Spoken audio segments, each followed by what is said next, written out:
Abusia for I adia chibuma na mema wakwaba adiba Xposed so na yenya bema the actor John Dumelo and the parliamentary and I friend say MP who want to win in the Ayawaso West Wagon on Twitter they say a friend the farmer John na and the odiaba betupia say aka enna kakrebi na ye di 6 match na Ghana a market 66 years inya independence and as I say baby o man e do no e do ahokyere brem o man ni mu ayeden o man ente sesene ete kane bi even though we are still a developing country no instead of say you be progressing you say we are progressing steadily under every government ever no I had to say we are retrogressing and your man paying for no so omo ba power omo di o man no de and ba power I didn't see and I make say John Dumelo at the Abeto the Twitter page already and I read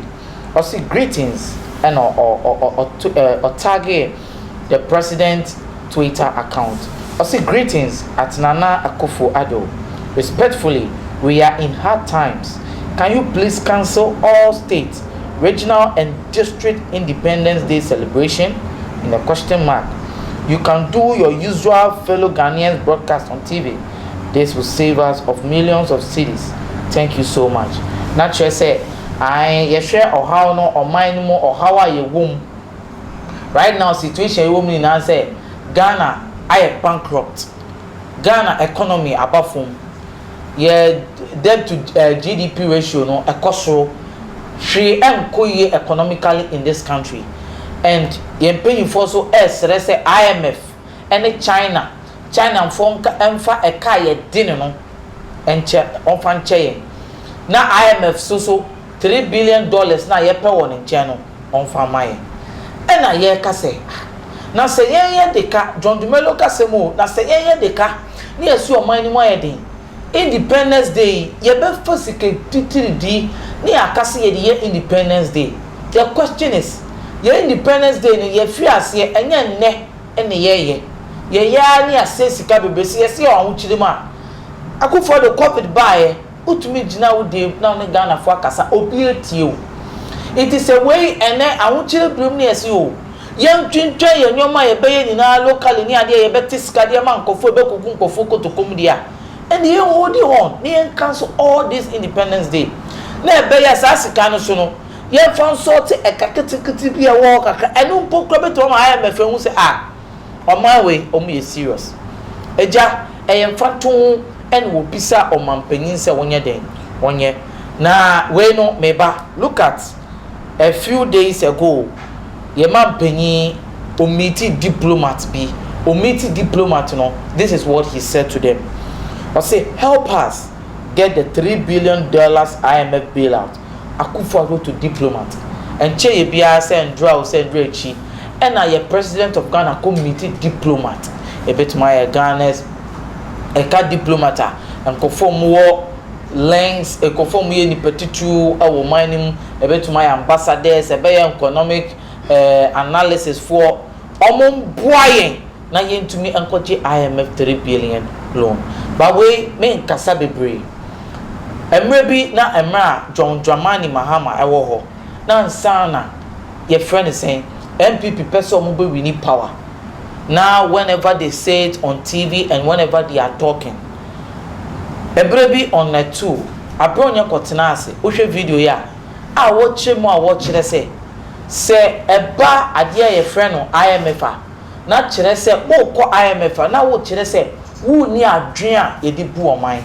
Na nyansa ye friend nyansa ebi ni wutirim as a leader of a country. It we ya IMF say won beboa. Loan and yes, I'll call Jenny Keke. Almost so I see almost chill the obey. But almost MPP neighbor, they are going to be Ghana beyond aid. And then almost say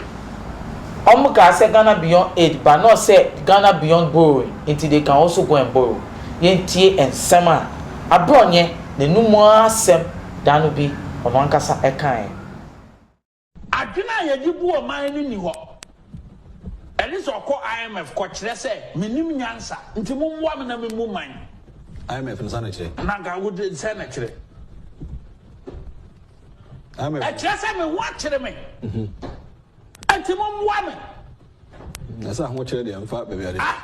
wo ka kire Ghana fo fe onim dia obebu man mampanyini kofo ba wa nitro o ka kire o mo pre o se ebu abo won ebu abo won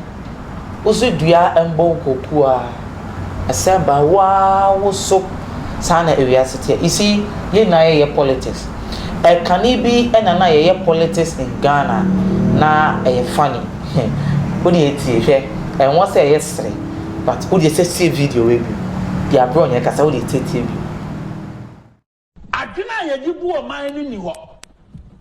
elise okọ IMF ko kire se menim nyansa nti momwa me na memu man IMF no sana kire na ga wo dey say na kire IMF e kire se me wa kire me nti momwa me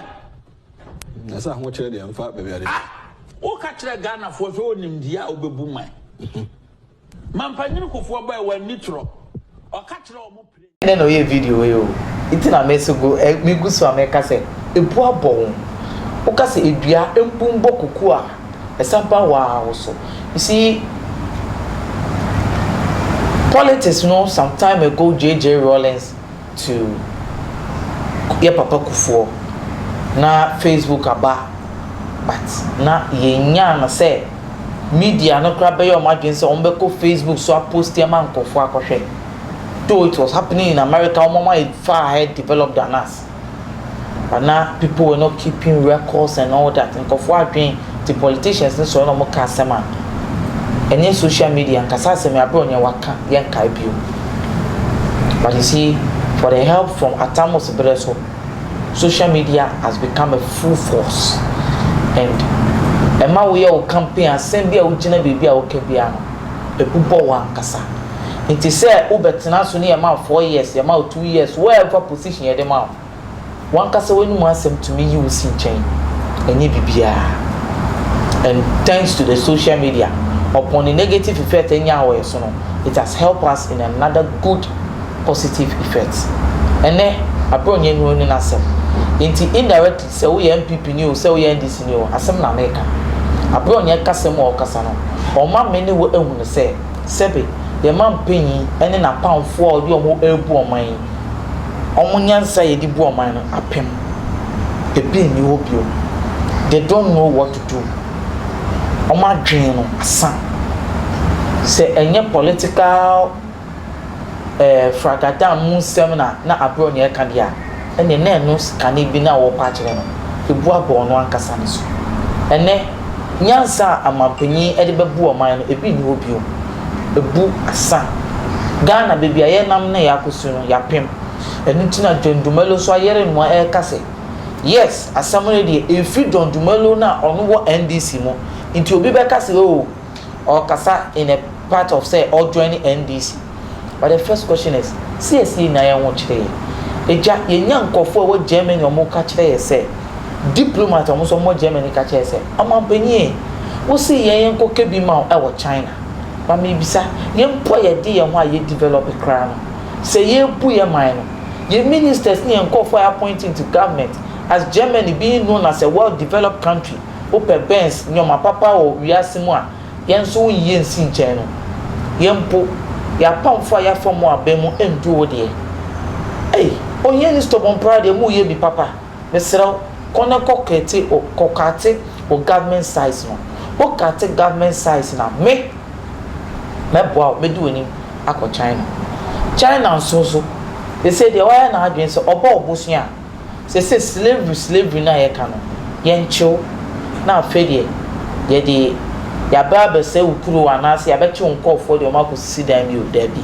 e wi ase ni ebie they say any slavery ye bo obusia na ye de atrap o ukọ ekro bi to say Zambia ukọ ekro bi to say Zambia ya je omo airport and also omo broadcasting corporation say obi be ka say GTV I work Ghana government here no omo de omo ka omo afun katua no ene akọ ji sa position oko Uganda so a omo airport kito omo no omo the airport no China for akọje airport because Uganda akọje bosia wentumi etia enti oko Uganda na usi wo no ma airport no China for nko a ene te o enti say bosia bo no China obe funfun and you see China adia wo yen say over Africa opopo bia de sika ehye nkofo nsa na woye wie na woye mistake oba okroma o national asset na wa den ofa ohia o hospital ohia o schools ohia nyoma e normal bi de ma wo kosoro eye oil la oba ba oil de ma wo koso eye o habo oba ba o habo nti say the China ka almost billions of dollars na yentumi ntua yenye ready na se yentumi ntua na yesa koka se yen patcho ade Uganda ne Zambia o man koso o mo patcho so ye gifi o mo sem sa strategy na ye kwa koka no ye kasa kwa enkosi bebia nti ye man bebia betu no eye me wanwa se Ghana ni agidie e de share man panyimu na o man na bedu so e wo musa politics there obi ape power but at least open power na what are you doing for the people so we a leader na wo boa na enyoma ekoso the people ankasa de wusi akonkon no mankasa cheuska aso Ghana any Africa dey enye den entesa eti Dumelo John Dumelo asemo de betu ene e kire se osre mampanyi ebe ya independence ne be ye hu bi efitin collaborate ba ye man enye history enkire se be bi o man e dru no si ye serious ne nu se enye sikedie ene ye pede a be bi o man e dru no eye den dia in this hard times no yen cancel ebia ye independence no mampanyi ntina ne dem no ne Ghana for enkasa se ne etie bia no ye betie ni hu se we are in hard times ebia minim se fi Dumelo ho na film kofo bi nchen dia ene ebia emma so still the bedi the Ghana independence me amede enkomo ene nsem twitwe ebre ho no me de ni limo elekem kwame amaga obetumi afrem efoken asane yebeseshia akra